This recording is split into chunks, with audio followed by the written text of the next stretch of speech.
The News as We Once Knew It is Dead by Victor Davis Hanson on Townhall, September 17th, 2020.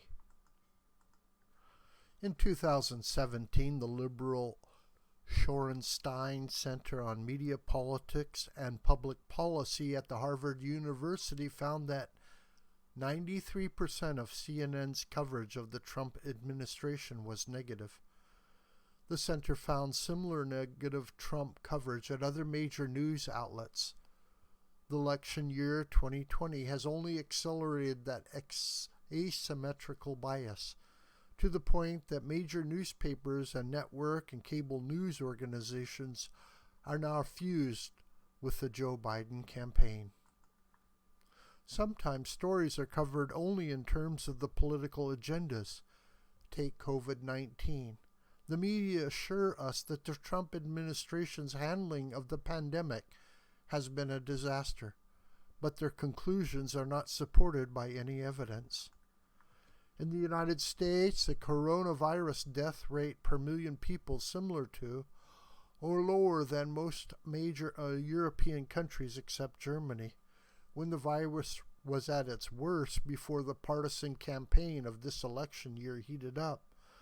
The governors in our four largest states had only compliments for the Trump administration.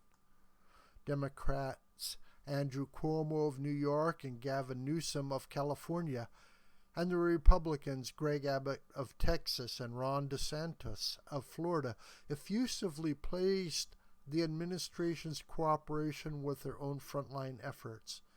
The most recent conclusions of impartial heads of federal agencies responsible for coordinating national and state policies are about the same.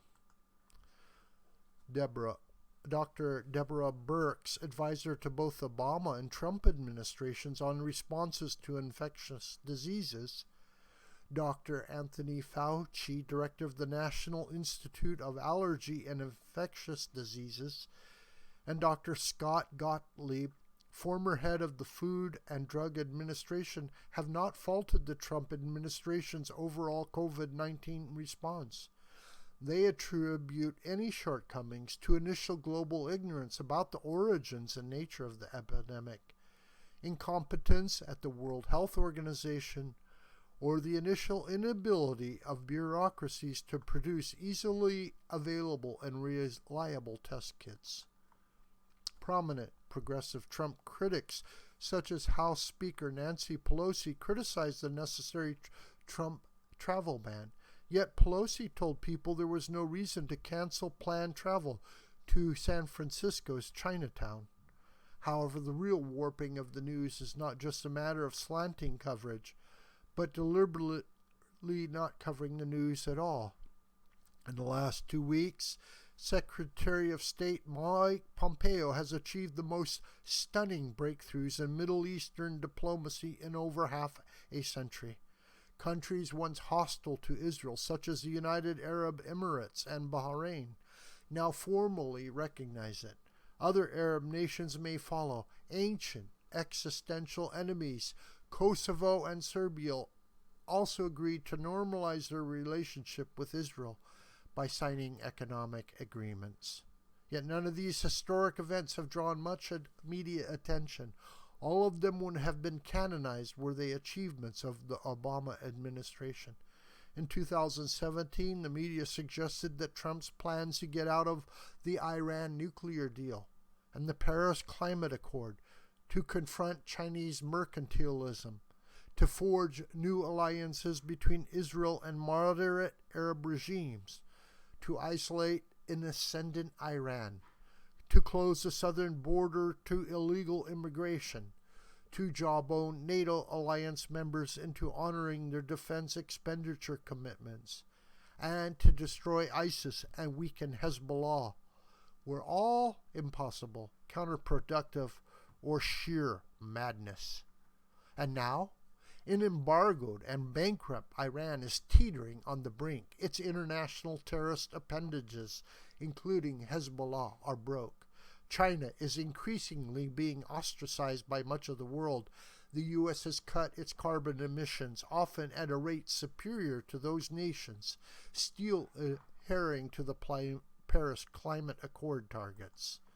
Cross-border illegal immigration has been reduced, according to many metrics.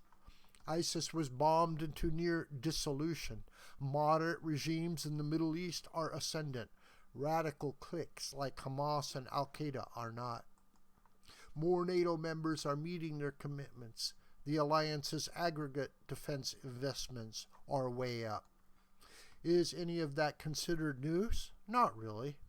Instead, every 3 or 4 days, the public is fed a series of fantasy bombshells, much like the daily hysterias of the Robert Mueller investigation into alleged collusion between the Trump team and Russia, a 2-year media-hyped dud. In recent weeks, the media warned us that Trump was dismantling the post office to disrupt mail-in balloting. Trump, we are told, has decided never to concede his sure loss in November and might have to be forcibly removed, perhaps by the military. We read that Trump defiled the memory of fallen American soldiers in cemeteries abroad. We are lectured that Trump supposedly never took COVID-19 seriously. All of these stories were either demonstrably untrue, were supported only by anonymous sources, or were the sensationalism of authors hawking books. Yet such concocted melodramas will continue each week up to Election Day, while fundamentally geostrategic shifts abroad brought about by American diplomacy will by intent go unnoticed. The news as we once understood it is dead. It has been replaced by the unnews, a political narrative created by partisans who believe the noble ends of destroying Trump justify any biased means necessary, including destroying their own reputation and craft. This video is a production of the School of the White Crane. Hi, my name is John Brooker. Please subscribe to this YouTube channel, and please share this video with family and friends and on social media. May God richly bless you, my beloved.